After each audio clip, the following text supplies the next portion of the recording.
Mega Drive was released in Japan on October 29, 1988. This was 2 months before Final Fantasy II was released in Japan, and 2 years before most Americans would know the series even existed. 16-bit adventures for Sega's new system, like Phantasy Star II and Sword of Vermilion, made NES owners think about the future.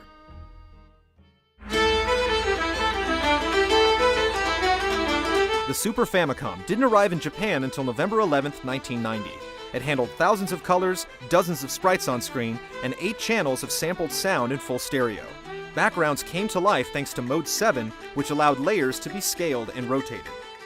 It also supported 4 MB storage units, so anyone inclined to make a role-playing game with this technology could potentially squeeze 40 to 50 hours of gameplay into one plastic cartridge.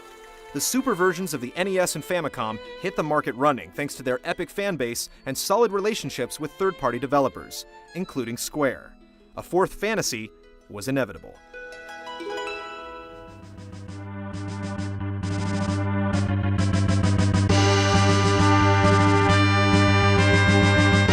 Final Fantasy IV was released in Japan on July 19, 1991. For the first time, it also came out in America the same year. It was renamed Final Fantasy II in the States, and with most US gamers absent-mindedly skipping over 2 entries in the franchise, it was considered a phenomenal leap forward. 4 was once again directed by Sakaguchi, designed by Amano, and composed by Uematsu. Final Fantasy IV had a unique protagonist, straying from the series' tendency to place massive burdens on heroes with little to no combat experience.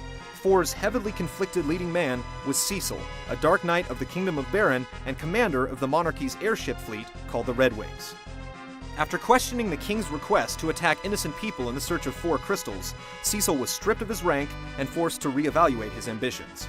He was aided on his path of redemption by his dragoon companion Kain, his white mage lover Rosa, the lost summoner Rydia, and many others.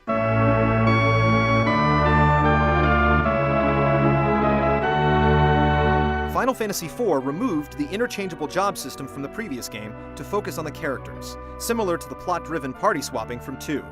Jobs were already assigned and oftentimes related to the plot.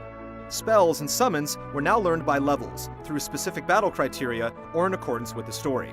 You never knew what crew you were going to end up with, but the arrangements were given a boost by allowing an extra character, making the battle line built for 5, for the first and only time. Telepathic hypnosis played a big factor in characters leaving your group. Once Cecil had left his kingdom behind, the warrior Golbez took control of the Red Wings and the will of Kain. The karate master Yang also briefly fell victim to mind manipulation, and both of your friends had to be smacked around before they eventually snapped out of it. These additional characters didn't just follow, they fought, and sometimes died alongside you. Your ranks gained the abilities of Tella, the vengeful mage, Edward, the pensive bard, Palom and Porum, a precocious pair of young mages, Edge, an impulsive prince, and Fusoya, a resident of the moon with many buried secrets to tell. Even the Tinkerer Cid grabbed a club and finally took matters into his own hands. It's also worth noting that Rydia is one of the only characters in the entire franchise that goes through a permanent physical transformation. She left your party unexpectedly and resurfaced in the Land of Summons, where time moved faster. She dropped her ability to perform white magic, but gained several new spells, her full summoning potential, and a matured character sprite. 4's biggest technical influence on the rest of the series was the introduction of the active time battle system created by Hiroyuki Ito. With it, adversaries don't wait patiently for players to input actions. Instead, each enemy and character gets a turn every few seconds, with players forced to act quickly if they want to finish the battle with minimal damage. The system made combat a bit livelier, allowing for more engrossing gameplay. The battle screens added unique terrain layouts underneath their heroes and enemies. The environments, characters, monsters, and bosses all received a significant improvement in detail. Group spells all animated at the same time. Smoke and fog was now transparent. Square clearly proved that Final Fantasy IV could not have been done on the 8-bit Nintendo. You could even adjust the color of the menus.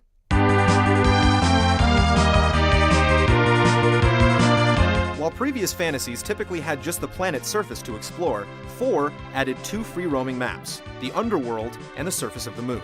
Your flying machines were fashioned with accessories to help you get to these new places. The Lunar Whale was resurrected to help you reach the stars, and black chocobos were introduced that could fly but only land in forests.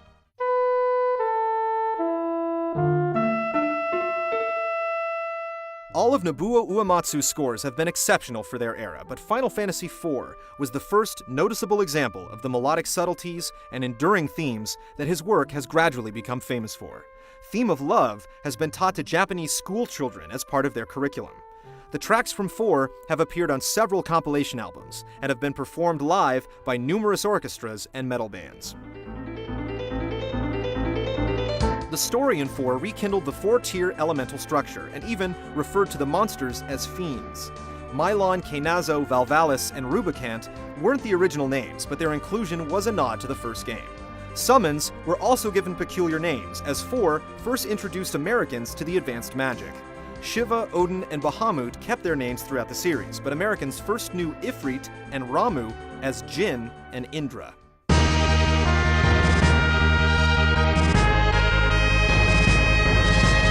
One of the towns in 4 began a Final Fantasy tradition of names reappearing in later games, as Mysidia, originally from Final Fantasy II, returns as a homey mage village. 4 made several direct references to our universe as well. It was the first fantasy to name its world, as Fusoya refers to it as the Blue Planet.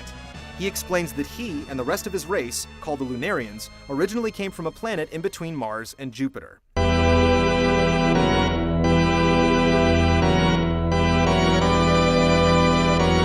Fusoya also revealed that Golbez was not their ultimate enemy, as he was also being brainwashed by another Lunarian named Zemus. Eventually, Zemus revealed his true form, but with the help of some well wishes from home, Cecil and company found the strength to overcome the overgrown evil.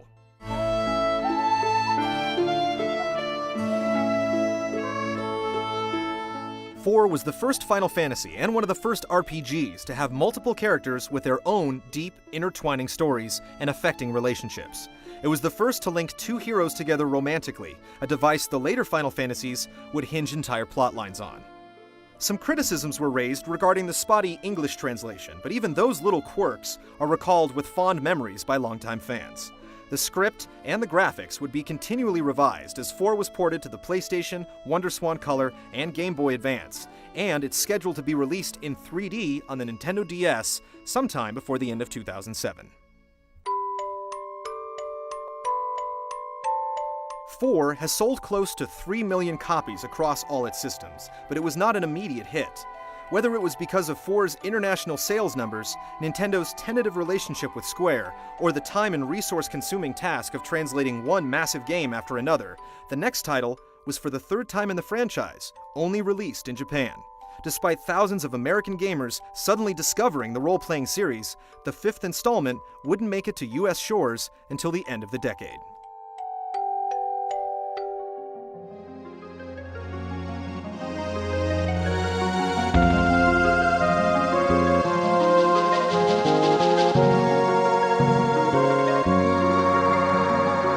Final Fantasy V was released on December 6, 1992. The now infamous creative team returned for the 5th time, and Tetsuya Nomura was added to the group as a monster designer. Nomura would go on to design the characters for 7, 8, 10, 10-2, and Direct Advent Children. 5's opening broke the mold by having the 4 main characters meet each other for the very first time. Born to be a wanderer, the hero Bartz sees a meteor fall while camping out with his chocobo, Boko, and the two run to the site of the crash. There, they met Lena, the Princess of Tycoon, and Galef, one of the oldest central characters in any Final Fantasy, whose memory was recently knocked out of his mind. Crystals returned as the core theme of the story, but this time they directly affected the world around them, other than just threatening to destroy it. When the wind crystal shattered, the wind stopped blowing, making it nearly impossible to travel by sea, and so on. The quest set you in search of the whereabouts of King Tycoon, the identity of Galef, and the evil behind it all. 5 returned to the multiple job structure from 3, but with a new refined system, also created by Hiroyuki Ito. Ability points were gained once you received your first handful of jobs, so you leveled your jobs and characters separately. When each new level was reached, you got a new ability, and you could then assign one as a sub-ability to another job. This was the series' first attempt at multiclassing. The brand new classes including Blue Mage, Berserker, Sorcerer, Time Mage, Trainer, Samurai, Dancer, Chemist, and Mime created even more advanced abilities that would reappear in the sequels to come. Blue Mages brought their enemy skill-based power to the party.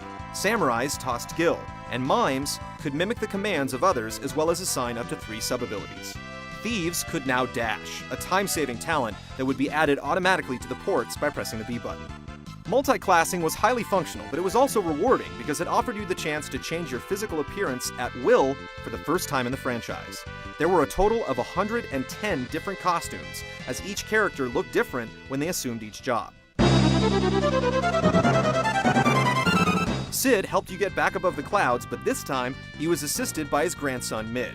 The 2 busy workers turned your airship into a 3-part flying machine, boat, and submarine to glide across all 3 planes of the planet. But their planet wasn't the only one they explored. Their primary adversary, X-Death, revealed himself shortly before Galuf began to recall his memories.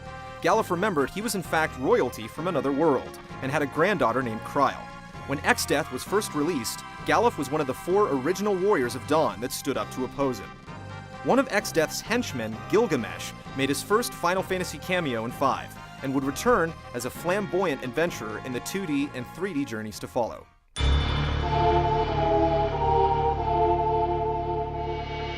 X-Death's aim was to harness a void locked inside the rift between the 2 worlds that was created when they were magically ripped apart. To force the 2 dimensions together, he stole 4 crystals from a sacred tree, keeping the balance in place. And it seemed all hope was lost for the new Warriors of Dawn. It was then that Galuf made it to his feet and made franchise history. Before Eris, Galuf was the first long-term party member to die in the line of duty. The loss was a shock, considering you were well over halfway through the story, but all your hard work spent honing his abilities didn't go to waste. Galuf transferred all he knew to Kryl, and she filled his space in the battle queue.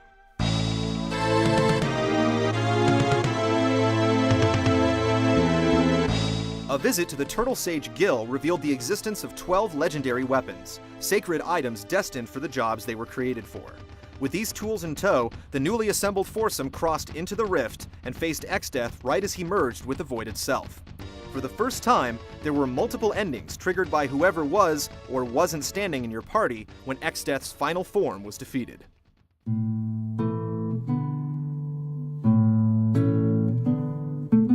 Final Fantasy V was supposed to be Final Fantasy III in America, but the first localization was cancelled. It was then rumored to be released as Final Fantasy Extreme, but plans for that project also fell through. Even a 3rd attempt was launched and crushed to bring 5 to PCs by developer Top Dog Software. These failed attempts aggravated gamers so much, 5 became one of the first titles to receive a fan translation, and until 1998, they were the only ways you could play it. Eventually 5 re-emerged on the PlayStation and Game Boy Advance with updated cinemas and new jobs to try on. It was then that American gamers could finally experience the intricate job system that would leave undeniable traces on the rest of the franchise.